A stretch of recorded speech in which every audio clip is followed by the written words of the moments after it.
നമ്മുടെ മുന്നിൽ കാണുന്നതാണ് the famous Kalapani cellular jail. Revolt of 1857 അഥവാ നമ്മുടെ ഫസ്റ്റ് ഇൻഡിപെൻഡൻസ് സ്ട്രഗിളിന് ശേഷം ബ്രിട്ടീഷുകാർക്ക് മനസ്സിലായി ഇന്ത്യക്കാരെ കൊണ്ട് പണി കിട്ടുമെന്ന്. അവരെ പാർപ്പിക്കാൻ വേണ്ടി ആണ് ആദ്യമായിട്ട് ഒരു ആൻഡമാൻ ദ്വീപ് ഒരു പീനൽ കോളനി ആയിട്ട് ഉപയോഗിക്കുന്നത്. അത് കഴിഞ്ഞ് പിന്നെ 19th സെഞ്ച്വറി ആയപ്പോഴത്തേക്കും ഇന്ത്യൻ്റെ ഇൻഡിപെൻഡൻസ് സ്ട്രഗിൾ വല്ലാതെ കൂടിയപ്പോൾ അവർക്ക് മനസ്സിലായി ഇവിടെ ഒരു വമ്പനൊരു ജയിൽ പണിയണം. അത് ആ ജയിലിനകത്ത് ഹൗസ് ചെയ്യുന്ന പ്രിസണേഴ്സിനെ മാത്രമല്ല, ഇന്ത്യയിലാകെ മൊത്തം ആ ഒരു പേടി ഉണ്ടാക്കുന്നൊരു സാധനം ഉണ്ടാക്കണം എന്നുള്ള ഉദ്ദേശത്തോടു കൂടിയാണ് അവർ ഈ ജയിൽ കൺസ്ട്രക്ഷൻ തുടങ്ങുന്നത്. അതൊരു ഗ്രീക്ക് ഒരു ഫിലോസഫി ഉണ്ട്. അതിനകത്തൊരു 1000 കണ്ണുള്ളൊരു കാവൽക്കാരൻ്റെ ഒരിതുണ്ട്. അതിൽ നിന്ന് ഇൻസ്പയർഡ് ആയിട്ടാണ് ഈ ജയിൽ ഉണ്ടാക്കിയതെന്ന് പറയുന്നത്. ഒരു ഒക്ടോപ്പസിൻ്റെ അല്ലെങ്കിൽ ഒരു സ്റ്റാർ ഫിഷിൻ്റെ അതോ അല്ലെങ്കിൽ ഒരു ബൈസൈക്കിൾ റിമിൻ്റെയൊക്കെ ഷേപ്പിലുള്ളതാണ് ഈ ജയിൽ എന്നാണ് പറയുന്നത്. ഇത് നമ്മൾ അങ്ങോട്ടേക്ക് കയറുമ്പോൾ തന്നെയുള്ള 2 മ്യൂസിയംസ് ഉണ്ട്, ലെഫ്റ്റ് ആൻഡ് റൈറ്റ്. അതിലൊരു സൈഡിൽ മുഴുവൻ അവിടെ താമസിച്ചിരുന്ന പ്രിസണേഴ്സിൻ്റെ ഒക്കെ ഫോട്ടോസും കാര്യങ്ങളുമാണ്. ഇതതിൻ്റെ ഓപ്പോസിറ്റ് സൈഡിലുള്ളതാണ്. ഇവിടെ ഒരുപാട് അന്നത്തെ കുറേ ആർട്ടിഫാക്ട്സ് എടുത്തു വെച്ചിട്ടുണ്ട്. അവരുടെ ഡ്രസ്സുകൾ, മോഡൽസ്. ഇതിപ്പോൾ സവർക്കറിൻ്റെ നോട്ട്ബുക്കാണ് നമ്മളിപ്പോൾ കാണുന്നത്. ആ സൈഡിൽ കാണുന്നത് ഇത് അദ്ദേഹത്തിൻ്റെ കൈപ്പടയിലുള്ള നോട്ട്ബുക്കാണെന്ന് പറയുന്നു. അങ്ങനെ ആ ഒരു കാലഘട്ടത്തിലുള്ള അവിടെ ജീവിച്ചിരുന്ന ആളുകളുടെ ഒരുപാട് ഓർമ്മകളും ശേഷിപ്പുകളുമാണ് ഈ ഒരു മ്യൂസിയത്തിൻ്റെ സൈഡിലുള്ളത്.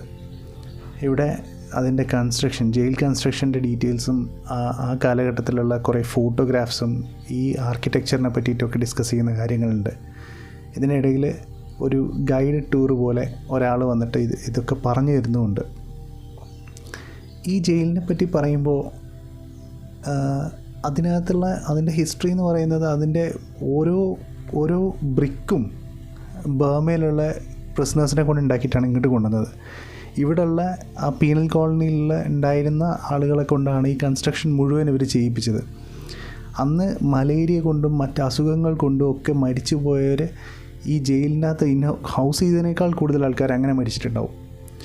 ഈ കാലാപാനി എന്ന പേര് തന്നെ മരണവുമായിട്ട് റിലേറ്റ് ചെയ്തിട്ടാണ് പറയുന്നത്. കാരണം ഇങ്ങോട്ടേക്ക് വന്ന ഒരാളും തിരിച്ചു പോവില്ല എന്നാണ്. അവരുടെ ജീവിതം അവിടെ അവസാനിക്കുന്ന പോലെയാണ്. അത് ഇവിടെയുള്ള മറ്റുള്ള കാര്യങ്ങളിനകത്ത് നമുക്കത് കാണാൻ പറ്റും. കാരണം ഇവിടെ മരിക്കുന്നതിന് മുൻപുള്ള പ്രെയർ ഓഫർ ചെയ്യുന്നുണ്ട്. ഇതാണ് അവർ ഉപയോഗിച്ചിരുന്ന ഡ്രസ്സ്. അപ്പം ഈ മരിച്ചു കഴിഞ്ഞാൽ ഇവർക്ക് വേണ്ടി അന്ത്യകർമ്മങ്ങൾ ചെയ്യാൻ മറ്റാരും ഉണ്ടാവില്ല എന്നുള്ളതുകൊണ്ട് ഇവരെ കൊണ്ട് തന്നെ അതൊക്കെ ചെയ്യിപ്പിച്ചിട്ടാണ് അവരെ തൂക്കിലേക്ക് കൊണ്ടുപോകുന്നത്.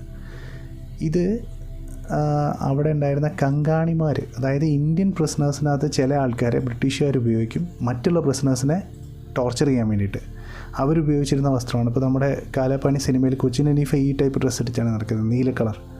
അതാണ് കങ്കാണിമാരുടെ ഡ്രസ്സായിട്ടുള്ള. അവരും അവിടുത്തെ പ്രിസണേഴ്സാണ്. പക്ഷേ ഇങ്ങനത്തെ ഈ ഹാർഡ് ലേബർ വേണ്ട, അത്രയും പണികൾ അവരെ കൊണ്ട് എടുപ്പിക്കില്ല, മറ്റുള്ളവരെ കൊണ്ട് പണി എടുപ്പിച്ചാൽ മതി. അതാണ് അതിൻ്റെ സംഭവം. ഈ ജയിലിന് 7 വിങ്സ് ഉണ്ട്. അതിനകത്ത് മൊത്തം 693 സെല്ലുകളാണ് ഉണ്ടാക്കിയിട്ടുള്ളത്. ഇതിനെ സെല്ലുലാർ ജയിൽ എന്ന് പറയാൻ കാരണം ഇതിങ്ങനെ സെല്ലുകളായിട്ട് ഉണ്ടാക്കിയത് എന്ന് പറഞ്ഞാൽ ഒരു സെല്ലില്ലാത്ത ഒരാൾ. അപ്പോൾ എന്താ പറയുക, മറ്റൊരാളോട് സംസാരിക്കാൻ പോലും ഇവർ അനുവദിച്ചിരുന്നില്ല. അതിനകത്ത് തന്നെ കിടക്കുക എന്നുള്ളതായിരുന്നു ഇവരുടെ ഒരു മെൻ്റലി ഫിസിക്കലി കംപ്ലീറ്റ്ലി അവരെ ടോർച്ചർ ചെയ്ത് അവരെന്തിനാണ് അങ്ങോട്ടേക്ക് വരുന്നത്? ഈ ദ ഗ്രേറ്റ് ബ്രിട്ടീഷ് റൂളിനെതിരെ സമരം ചെയ്തു എന്നതുകൊണ്ട്, ഇന്ത്യയുടെ സ്വാതന്ത്ര്യ സമരത്തിൽ പങ്കെടുത്തു എന്നുള്ളത് കൊണ്ടാണ്. അതുകൊണ്ട് തന്നെ അവരുടെ കംപ്ലീറ്റ് മൊറാലും നശിപ്പിച്ച് അവരെ അങ്ങനെ കൊല്ലാക്കൊല ചെയ്യുക എന്നുള്ള ഉദ്ദേശത്തോടു കൂടിയാണ് ഈ ജയിലിൻ്റെ കൺസ്ട്രക്ഷൻ. ഇതിൻ്റെ ഈ ഭീമാകാരമായ സ്ട്രക്ചർ തന്നെ അവരുദ്ദേശിച്ചത് ഈ സ്വാതന്ത്ര്യ സമരത്തിലേക്ക് കടക്കുന്ന ഓരോരുത്തരുടെയും മനസ്സിൻ്റെ ഉള്ളിൽ ഒരു ഭയം ഉണ്ടാക്കാൻ വേണ്ടിയിട്ടായിരുന്നു. പക്ഷേ നേരെ തിരിച്ചാണ് സംഭവിച്ചത്. ഇതിൻ്റെ ലാസ്റ്റ് ഒരു ലൈറ്റ് ഷോ ഉണ്ട്, ഈ സെല്ലുലാർ ജയിലിൽ ഹൗസ് ചെയ്തുള്ള ലൈറ്റ് ഷോ. അതിനകത്ത് പറയുന്നത് ഇവിടേക്ക് വരുന്നത് ഒരു അമ്പലത്തിലേക്ക് കടക്കുന്ന പോലെ, ഒരു ഡിവൈനായിട്ടുള്ളൊരു സ്ഥലത്തേക്ക് കടക്കുന്ന പോലെയാണ് ഓരോ സ്വാതന്ത്ര്യ സമര സേനാനിയും കണ്ടിരുന്നതെന്നാണ്. അതൊക്കെ പറയുമ്പോൾ ചുമ്മാ നമ്മുടെ രോമം ഒക്കെ ഇട്ട് എഴുന്നേറ്റ് നിൽക്കും. അത് അത്രയും കിഡിലനായിട്ടുള്ളൊരു സംഭവമാണ് ഈ ലൈറ്റ് ഷോ എന്ന് പറയുന്നത്. അതിനകത്ത് ഓരോ ഈ ജയിലിലെ ഓരോ കാര്യങ്ങളും, അതിനകത്തുള്ള പീപ്പിൾ ട്രീ, അങ്ങനെയുള്ള ഓരോ കുഞ്ഞു കുഞ്ഞു കാര്യങ്ങളും എടുത്തു വെച്ചിട്ട് ആ കഥ പറയുന്നുണ്ട്. ഗംഭീരമായിട്ടുള്ള എക്സ്പീരിയൻസ് ആണ്. അതിനകത്ത് അവരൊരു കവിത ചൊല്ലുന്നുണ്ട്. സർഫറോഷി കി തമന്ന അബ് ഹമാരി ദിൽ മെ ഹെ, ദേഖ്നായേ സോർ കിത്ന ബാസുവേ കാതിൽ മെ ഹെ. ഓഫ്, വേറെ മൊമെൻ്റാണത്. കാരണം ഞാനിത് ഈ സെല്ലാർ ജയിലിലേക്ക് പോകുന്നതിന് മുന്നേ മുഴുവൻ ഈ കാലാപാനി സിനിമയും ഏറ്റവും അധികം ഞാൻ റിസർച്ച് ചെയ്തതും ഈ ജയിലിനെ പറ്റിയിട്ടും അവിടെ ഉണ്ടായിരുന്ന സിറ്റുവേഷൻസിനെ പറ്റിയിട്ടൊക്കെയാണ്. അപ്പോൾ ആ കവിതയൊക്കെ കേൾക്കുമ്പോൾ നമ്മൾ നെഞ്ചിനുള്ളിലൊരു വല്ലാത്തൊരു ഫീലിംഗ് വരും. ഇത് അവിടുത്തെ നിത്യജ്യോതിയാണ്. ഒരിക്കലും അണയാത്ത 2 കെടാവിളക്കുകൾ അവിടെ മരിച്ചുപോയവരുടെയും ജീവത്യാഗം ചെയ്തവരുടെ ഓർമ്മയ്ക്കായിട്ട് അവർ സൂക്ഷിച്ചിട്ടുണ്ട്. അതുപോലെ ഈ ജയിലിൻ്റെ പ്രിമൈസിൽ പിന്നെ മറ്റൊരു ഇമ്പോർട്ടൻറ്റ് സംഭവമാണ് ഈ പീപ്പിൾ ട്രീ എന്ന് പറയുന്നത്. ഇപ്പോൾ കാണും, ഇതൊരിക്കൽ കടപുഴകി വീണിട്ട് വീണ്ടും തിരിച്ചവർ അതുപോലെ റെസ്റ്റോർ ചെയ്തതാണ്. പക്ഷേ അതോടുകൂടി അതിൻ്റെ വളർച്ച മുരടിച്ചു എന്നാണ് പറയുന്നത്. ഇവിടെ ഉണ്ടായിരുന്ന ഈ ജയിലിൻ്റെ അതിനകത്തുള്ള ആളുകളുടെ മുഴുവൻ എല്ലാ കഷ്ടപ്പാടുകളുടെയും ഒരു മൂകസാക്ഷിയായിട്ടാണ് ഈ മരം ഉള്ളത്.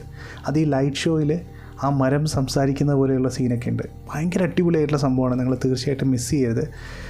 ഇതാണ് അതിൻ്റെ അഡ്മിനിസ്ട്രേറ്റീവ് ബ്ലോക്ക് എന്ന് പറയുന്നത്, അതായത് ജയിലേഴ്സ് താമസിച്ചിരുന്നത്. ബാക്കിയുള്ള ഇപ്പോൾ ഈ 7 വിങ്ങിനകത്ത് 2 ഒരു ഭൂകമ്പത്തിൽ 1941 ഒരു ഭൂകമ്പത്തിൽ പൊളിഞ്ഞുപോയി. പിന്നെ ജപ്പാൻകാർ വന്നിട്ട് അവർ കുറേ കല്ലൊക്കെ എടുത്തുകൊണ്ട് പോയിട്ട് വേറെ എന്തൊക്കെയോ പരിപാടിക്ക് ഉപയോഗിച്ചിരുന്നു, അതായത് ബങ്കറുകൾ ഉണ്ടാക്കാനൊക്കെ ആയിട്ട്. പിന്നെ പിന്നെ ഇപ്പോൾ 3 അവശേഷിക്കുന്നുള്ളൂ. ബാക്കിയുള്ളത് ഒരു ഹോസ്പിറ്റലായിട്ട് മാറുകയൊക്കെ ചെയ്തു. 1963 ഹോസ്പിറ്റൽ ഉണ്ടാക്കിയത്. 1979 മ്യൂസിയം ആയിട്ട് മാറിയത്. അപ്പോൾ ഇതിൽ ഒരുപാട് കഥകളുണ്ട് പറയാൻ. ഇത് പിന്നെ അവരെ ശിക്ഷിച്ചിരുന്നതിൻ്റെ ഒരു മോഡലാണ് കാണുന്നത്. ശിക്ഷിക്കുക എന്ന് പറഞ്ഞാൽ സംസാരിക്കുന്നതിനായിരിക്കാം ശിക്ഷിക്കുന്നത്, അല്ലെങ്കിൽ ഇവർക്ക് കൊടുക്കുന്ന ഡെയിലി കോട്ടയുണ്ടല്ലോ, ഇത്ര പിന്നെ റോപ്പ് ഉണ്ടാക്കണം, ഇത്ര എണ്ണ എടുക്കണം എന്നുള്ളത്, അത് മീറ്റ് ചെയ്യാത്തവരൊക്കെയാണ് ഇത്രയും ക്രൂരമായിട്ട് അവർ ശിക്ഷിച്ചിരുന്നത്. അതിൻ്റെയൊക്കെ മോഡൽസ് ഉണ്ട്, നമുക്ക് അതിലേക്കൊക്കെ പോകാം. ഇത് അവരെ തൂക്കുന്ന സ്ഥലമാണ് ആ വെള്ള പെയിൻറ്റിൽ കണ്ടത്. അതിനടുത്തുള്ള സെല്ലുകളെല്ലാം ഇവരെ കൊല്ലുന്നതിന് തൊട്ട് മുന്നേ അവരെ ഹൗസ് ചെയ്തിരുന്ന സ്ഥലങ്ങളാണ്. അപ്പോൾ അവർക്ക് ഇതാണ് അവരെ മുമ്പിൽ അവർ കാണുക. ഇത് അവരവിടെ ചെയ്തിരുന്ന അവർക്ക് കൊടുത്തിരുന്ന വർക്കിൻ്റെ ഒരു ഡെമോ ആണ്. അപ്പം ആ എണ്ണയാട്ടുന്നതാണ് നിങ്ങളിവിടെ കാണുന്നത്. അപ്പോൾ ആൻഡമാനിൽ ധാരാളമായിട്ട് തേങ്ങ ഉണ്ടായിരുന്നു. അപ്പോൾ അതിൽ നിന്നുള്ള എണ്ണ, മസ്റ്റേർഡ് ഓയിൽ, ഇതൊക്കെയായിരുന്നു അവിടെ നിന്ന് ഉണ്ടാക്കിയിരുന്നത്. ഒരു കന്നുകാലിയെ കൊണ്ട് രാവന്തിയോളം പണിയെടുപ്പിച്ചാൽ കിട്ടുന്നതിനേക്കാൾ കൂടുതൽ ഒരു പ്രിസണർ അവിടെ നിന്ന് എടുത്തു കൊടുക്കണമെന്നായിരുന്നു ബ്രിട്ടീഷുകാരുടെ പോളിസി. ഈ പ്രിസണിൻ്റെ മൊത്തം എക്സ്പെൻസ്, അത് നടത്തിക്കൊണ്ടുപോകാനുള്ള സകലമാന ചെലവുകളും അവിടെ കൊണ്ടുവരുന്ന പ്രിസണേഴ്സിൽ നിന്ന് ഉണ്ടാക്കണമെന്നായിരുന്നു ബ്രിട്ടീഷ് പോളിസി. അതുകൊണ്ട് തന്നെ അത്രയധികം അവർ ഈ മനുഷ്യരെ അത്രയധികം ടോർച്ചർ ചെയ്തിരുന്നു. അതിൻ്റെ ഒരു മോഡലാണത്. തേങ്ങയിൽ നിന്ന് പിന്നെ ചകിരി എടുക്കുന്നതും റോപ്പ് ഉണ്ടാക്കുന്നതും എണ്ണ എടുക്കുന്നതൊക്കെ. ഇതാണ് കങ്കാണിമാരെന്ന് പറയുന്നത്. ഇത് ഇന്ത്യൻസ് തന്നെയാണ്. ഇന്ത്യൻസിൽ നിന്ന് പ്രിസണേഴ്സായിട്ട് വന്നവരിൽ നിന്ന് തന്നെ ചൂസ് ചെയ്തിട്ട് മറ്റുള്ളവരെ ടോർച്ചർ ചെയ്യാൻ വേണ്ടി എടുത്തിരുന്നു. ഇതായിരുന്നു അവർക്ക് കൊടുത്തിരുന്ന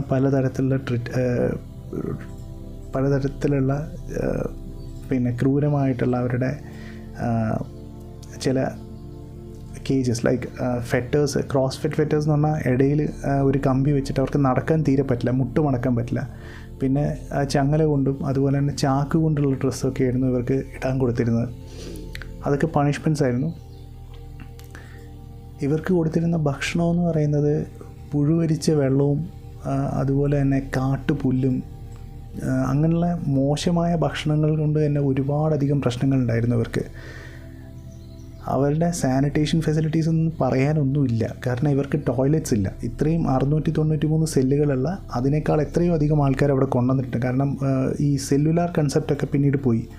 1, 2, 3 ആൾക്കാരൊക്കെ ഓരോ സെല്ലിനകത്ത്, അതും എത്ര ചെറുതാണെന്നറിയോ, ഒരു പട്ടിക്കുട്ടിയുടെ ഒരു ചെറിയ വളരെ കൺഫൈൻഡ് ആയിട്ടുള്ള സ്പേസിനകത്താണ് ഇത്രയും അധികം ആൾക്കാർ അവർ താമസിപ്പിച്ചിരുന്നത്. എന്നിട്ട് അവിടെ ടോയ്ലറ്റ്സ് ഇല്ല. ഒരു ചെറിയ പാത്രത്തിനകത്താണ് ഇതൊക്കെ ചെയ്തിട്ട് അവർ കളയേണ്ടി വന്നിരുന്നത്.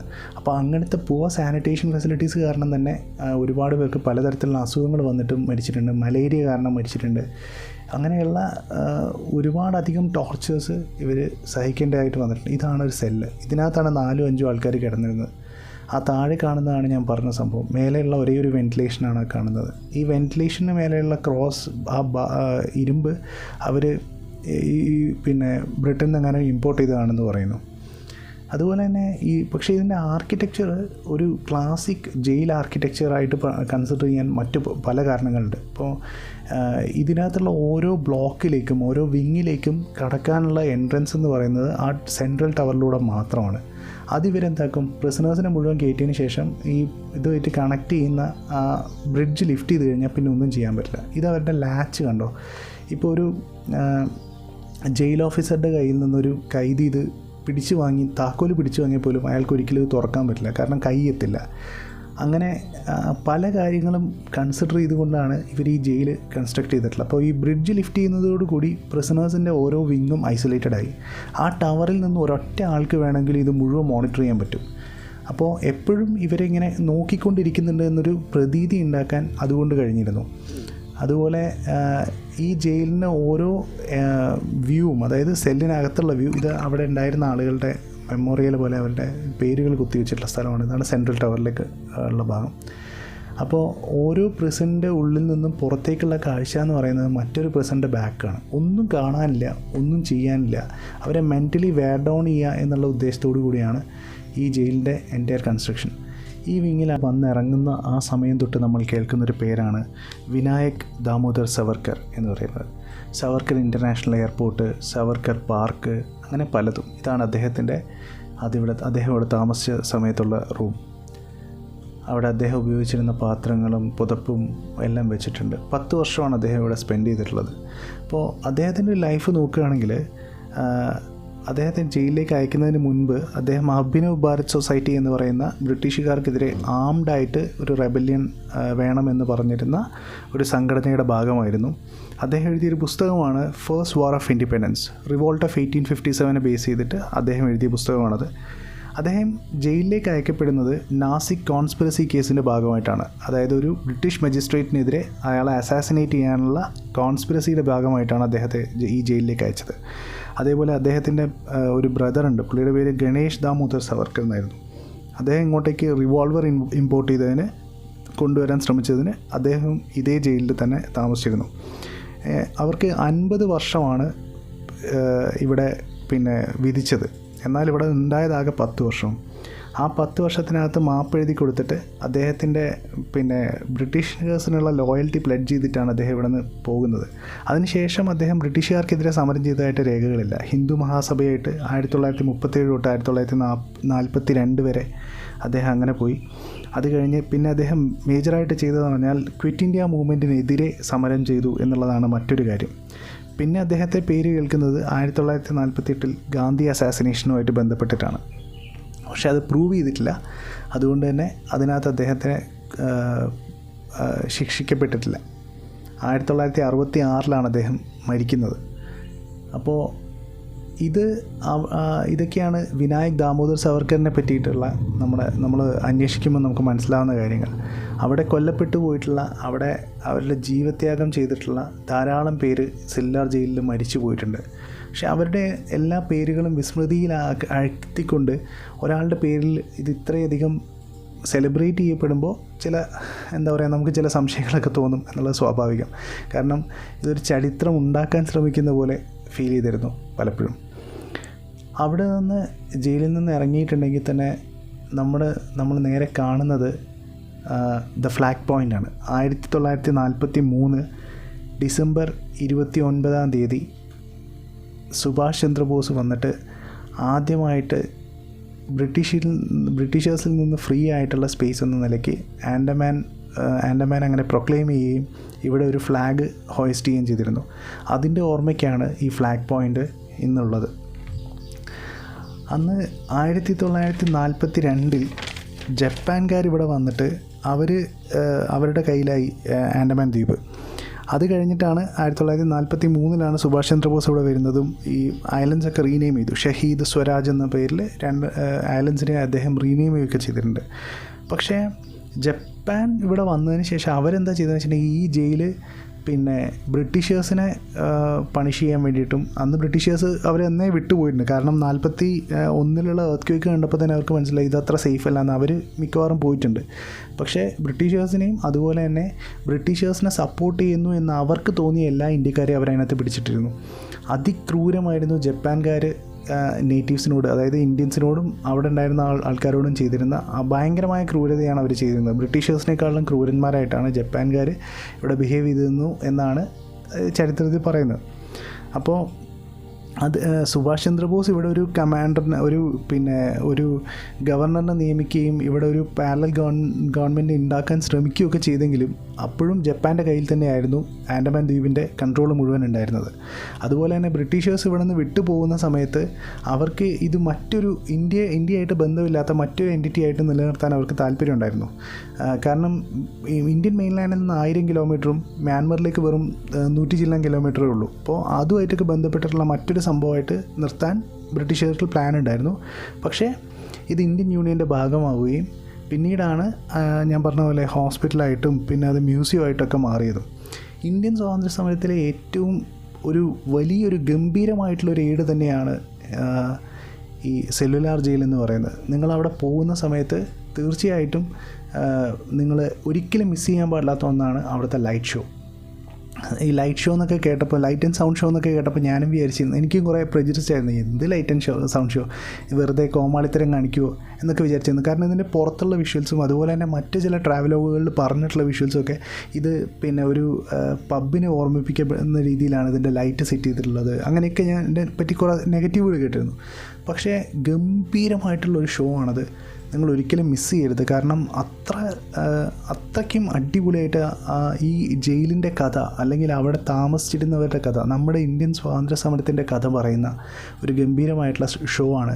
അതിനകത്ത് ഈ ജയിലിനകത്ത് നമ്മൾ കാണുന്ന കാഴ്ചകളിനകത്തുള്ള ഓരോന്നും അവരുടെ കഥ പറയുന്ന ഒരു ഷോ തന്നെയാണ് ഈ ലൈറ്റ് ആൻഡ് സൗണ്ട് ഷോ. തീർച്ചയായിട്ടും നിങ്ങളത് മിസ് ചെയ്യരുത്. ആൻഡമാനിലുള്ളപ്പോൾ എന്താണെങ്കിലും അതും കൂടെ കണ്ടിട്ട് വരണം. അത്രയേ ഉള്ളൂ പറയാൻ.